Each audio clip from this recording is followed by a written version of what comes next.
यतिसम्म हुन्छ फर्किने रहर फर्किन्छ, यतिसम्म हुन्छ फर्किने रहर फर्किन्छ।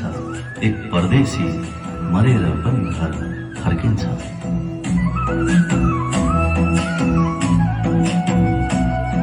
भयो मलाई आफ्नै घर आइपुगे जस्तो भयो मलाई आफ्नै घर आइपुगे जस्तो भयो।